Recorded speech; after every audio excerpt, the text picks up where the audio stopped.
But in my view, the most meaningful pathway towards achieving what I've described is through the establishment of a 21st century civilian climate corps, which, as I know the witnesses are certainly aware, the president has announced his support of. Ultimately, it would ensure that we make bold investments in climate solutions and the workforce needed to implement them. And in particular, for purposes of my state, the work that is necessary in our public lands, wildfire resiliency, mitigation, and so forth. And so I wonder, Mayor Garcetti, as well as perhaps Mayor Bottoms, if either of you are familiar with the Climate Conservation Corps proposal, and if you might be able to opine or expound a bit on how it might impact your respective communities. Absolutely. It's a great program, one that I'm incredibly supportive of, and one which I'm not waiting for the feds, though looking forward to federal enacting of this. We've launched an Angelino Corps here, building on something that was the Los Angeles Conservation Corps for a long time. It actually does amazing work because it takes some youth who have faced the toughest environments, coming out of the foster system, being in juvenile halls, et cetera, and turns them into environmental stewards, helps them graduate from high school.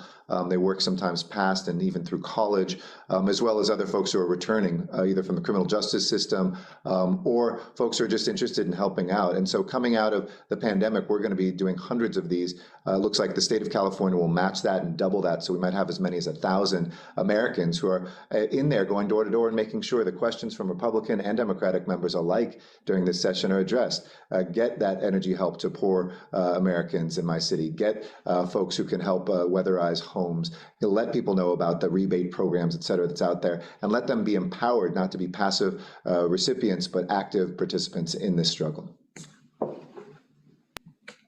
And thank you for the question. I am not familiar with the program, but it does sound extremely interesting. And again, going back to the equity focus that we have from our administration, youth engagement, workforce development training is a huge part of that, especially as we go into the summer months and we are experiencing all the other challenges after COVID related to an uptick in crime, kids being out of school, et cetera. We have a very keen focus on youth development and workforce engagement. So it is something that I am certainly interested in learning more about, and would definitely align with what our focus will be over the next several months.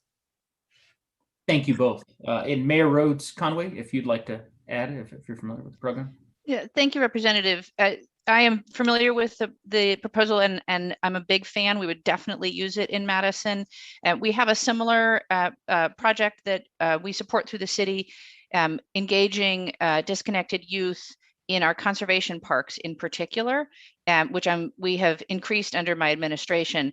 But similarly, we have our Green Power training program here in the city of Madison, where we have we hire trainees and train them on solar installation, LED light conversion, and we're hoping to expand further into some of the green infrastructure work that we're doing, forestry, et cetera.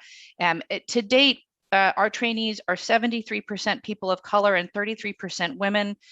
These folks can go on to careers in these industries, but what has happened is that we are hiring them into our public works department, diversifying those departments and setting them on the path to a good family supporting job in the long term. I'm very proud of this program. I think every city in the country could do something like this, in addition to state governments and private companies as well. And I really think that we need to be investing in our youth and our workforce in a way that is sustainable and grows these good green job careers.